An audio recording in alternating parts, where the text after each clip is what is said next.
म्हणजेच तुमच्या फॅट मध्ये ट्रायग्लिसराइड्स असतात. सी ट्राय म्हणजे 3 ग्लिसराइडचे सेक्शन्स आहेत. काय 3 ग्लिसराइडचे सेक्शन्स आहेत. ट्राय 3. आता ह्याला आपल्याला कन्वर्ट करावं लागते एकामध्येच. जोपर्यंत त्यांना एक मध्ये काय होते आपण बघितलं होतं की फॅट ऍसिड्स आणि फॅटचं कन्वर्जन ग्लिसरॉल म्हणजे आपल्याला ग्लिसरॉल पाहिजे. म्हणजे ग्लिसरॉल पाहण्यासाठी ना आपल्याला इथं काहीतरी काम करावं लागतं. काय काम करावं लागतं माहिती आहे का? इमल्सिफिकेशन ऑफ फॅट्स करावं लागतं. इमल्सिफिकेशन ऑफ फॅट करणं म्हणजे काय की तुमच्या फॅट मॉलिक्यूल जे आहे त्या फॅट मॉलिक्यूलचं इमल्सिफिकेशन करणं म्हणजे त्याच्या बाजूला असं पूर्णपणे स्ट्रक्चर अटॅच होणे आणि या स्ट्रक्चरला आपण काय म्हणतो माहिती आहे का? मिसेल्स म्हणतो. MICELLES micelles. आणि हे मिसेल्स पुढे जाऊ तर मग तुमचे ऍक्च्युअल मध्ये ट्राय2 डाय आणि डाय2 मोनो म्हणजे ह्या मिसेल्सचं कन्वर्जन ट्राय2 डाय ग्लिसरॉल्स नंतर तुमचं मोनोग्लिसरॉल्स नंतर ग्लिसरॉल म्हणजे अशा प्रकारे कन्वर्जन होतो. आणि असं कन्वर्जन झाला की मग तुमचा ऍब्झॉर्प्शन होतो. कशाचा? फॅट्सचा. फॅटला आपण ब्रेकडाऊन केलेलं. कशामुळे ब्रेकडाऊन झाला? बाईल ज्यूस. बरोबर आहे का? काय चुकीचं बोलतो का?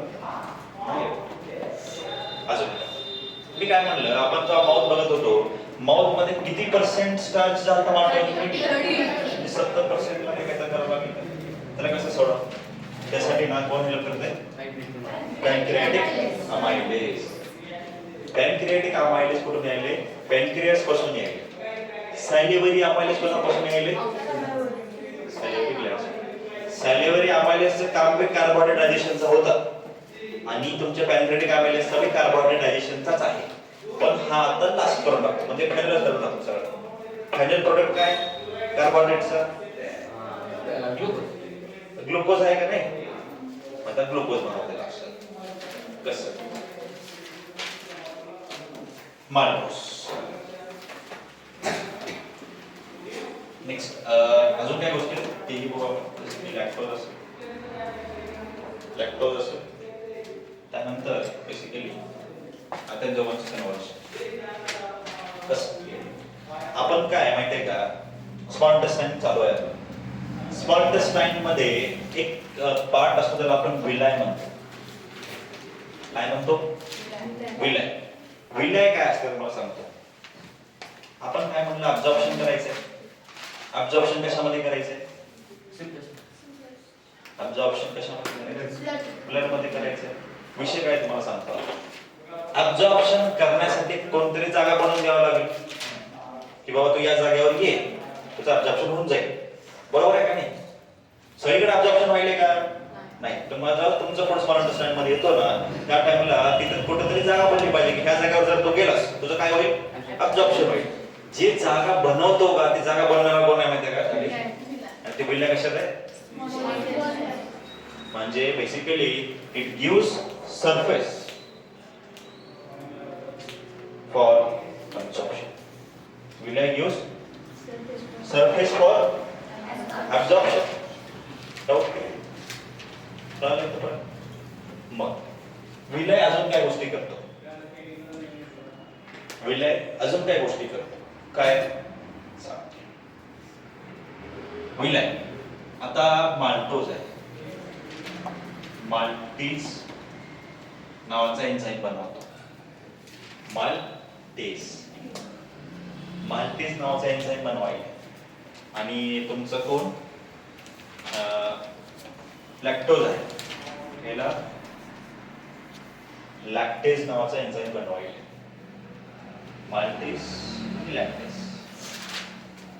माल्टीज आणि लॅक्टेज ह्यांचं काम काय सांगतो तुम्हाला आता. माल्टोजला ग्लुकोज मध्ये कन्वर्ट करायचं आपल्याला असं म्हणलेलं आहे.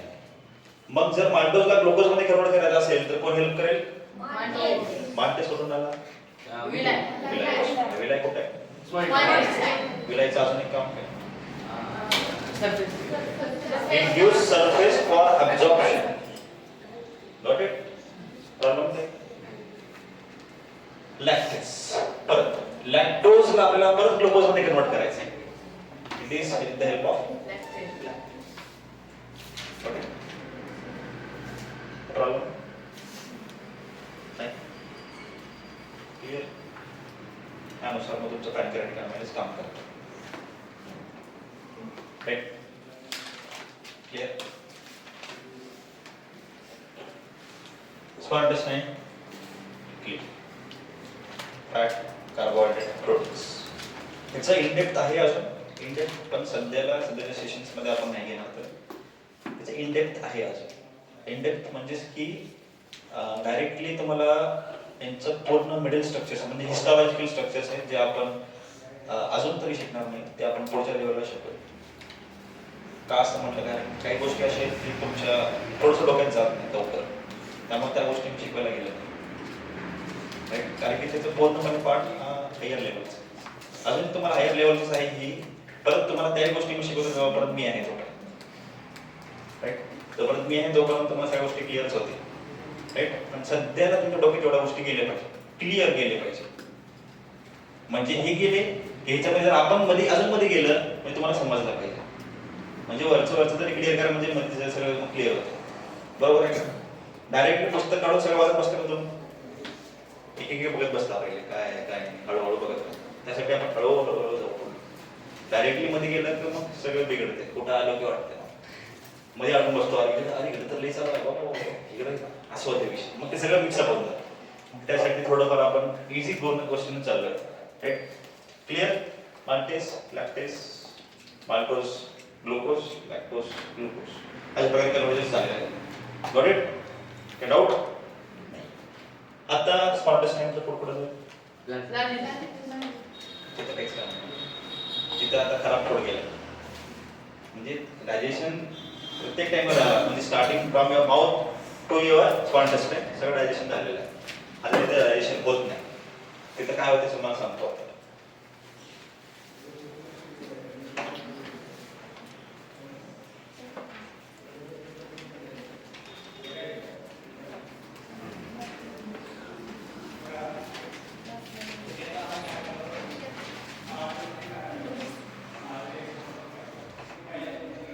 Large intestine. लार्ज इंटेस्टाइन म्हणजे आता मला समजलं की विना थ्रू प्रोडक्ट अब्सॉर्ब झालेला आहे, म्हणजे समजा ब्लड मध्ये गेलेला आहे. ऍसिमिलेशन प्रोसेस वे झाली. ऍसिमिलेशन प्रोसेस म्हणजे काय होती, म्हणजे फूड पासून एनर्जी घेणे, त्याला आपण ऍसिमिलेशन प्रोसेस म्हणलं होतं. म्हणजे ऍसिमिलेशन प्रोसेस ही आता ब्लड मध्ये झालेली आहे. म्हणजे इंजेक्शन झालं, डायजेशन झालं, अब्सॉर्प्शन बी झालं, ऍसिमिलेशन बी झालं. आता उरलं इजेशन. इजेशन बद्दल बघायला लागेल नाही. लार्ज टाइम मध्ये तुमचं काय केलं माहिती का, स्टूल्स केले. स्टूल्स नथिंग बट पोट. आपण जे सकाळी करतो त्याला म्हणजे जे अनडायजेस्टेड फूड आहे. आता जे काही आपण फूड खाल्लेलं आहे, जे डायजेस्ट झाला नाही ते आता बाहेर येऊन जातं. बघा, असले करून फायदा नाही. सगळ्या गोष्टी शिकावं लागतात. राईट, असं खेळ शिकायचं. एवढं काय की गुरु करायचं आपलंच करावं असतं, दुसऱ्याचं नसतं. ते डोक्यात ठेवावं. त्यासाठी गोष्टी समजून घ्या. डायजेस्ट टाइम मध्ये आता तुमचा ओव्हरऑल अनडायजेस्टेड पार्ट गेलेला आहे. मग काय आपल्याला आता काय करायचं माहिती आहे का, ऍब्सॉर्प्शन करायचं. कशाचं सांगतो. म्हणजे काय, समजा काही गोष्टी तुमच्या अनडायजेस्टेड फूड सोबत जर समजा पुढे गेले, अनडायजेस्टेड फूड सोबत जर समजा पुढे गेले तर विषय काय होतो माहिती का, त्या टायमाला तुमचा water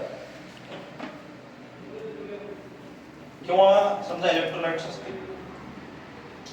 electrolytes nothing but your sodium, calcium, potassium असतील. तर ते इन केस तुमच्या फूड थ्रू अनडायजेस्टेड फॉर्म मध्ये जर डायजेशन मध्ये केले तर तिथून अब्सॉर्प्शन होतो वापस.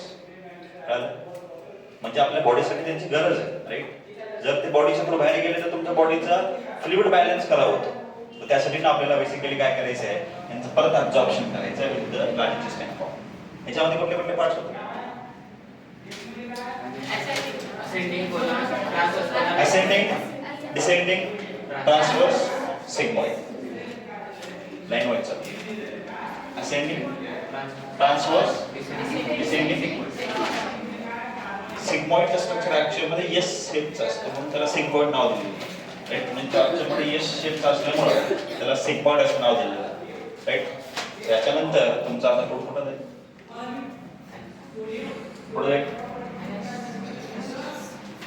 अजून एक पार्ट आपण बघितलं त्यामध्ये आपण रेक्टम म्हणू शकतो.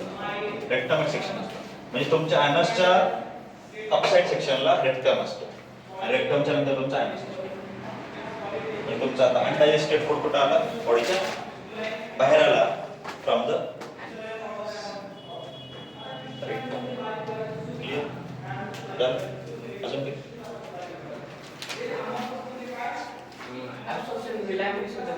सो ऍब्झॉर्प्शन बेसिकली विलायमध्ये होते म्हणजे तुमच्या ब्लड मध्ये जातं. मी ऍब्झॉर्प्शन आता कशाचं बोलतोय तुम्हाला सांगतो. Absorption of extra water droplets which are gone with your food, undigested food.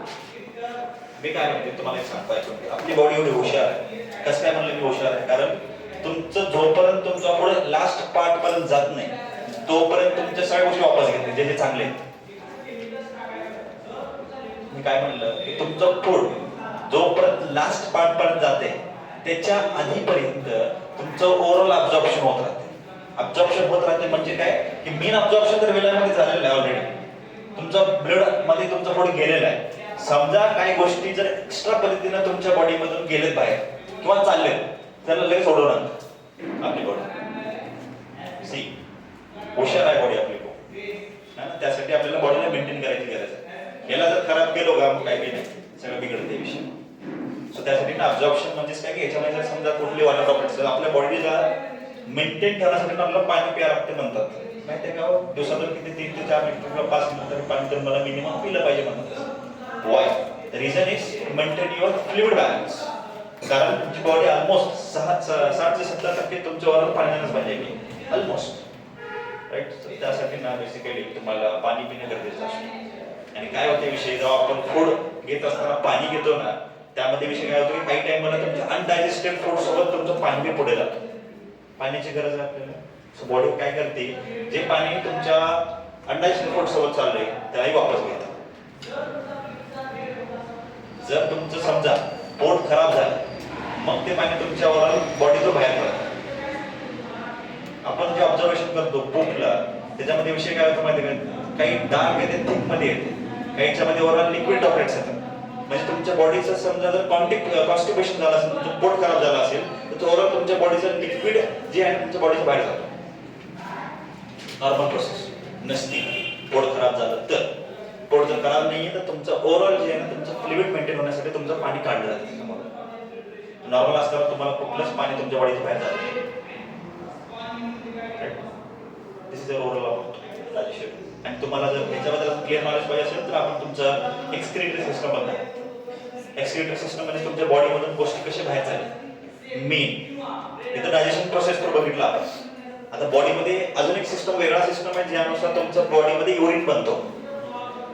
Urine जे आहे युरिन कशी बनते आणि युरिन कशा प्रकारे बाहेर जाते ते बघूया आपण. Right, clear? This is overall about digestion of food starting from your mouth to your including your accessory glands that are तुमचे liver, pancreas, salivary glands and your gallbladder.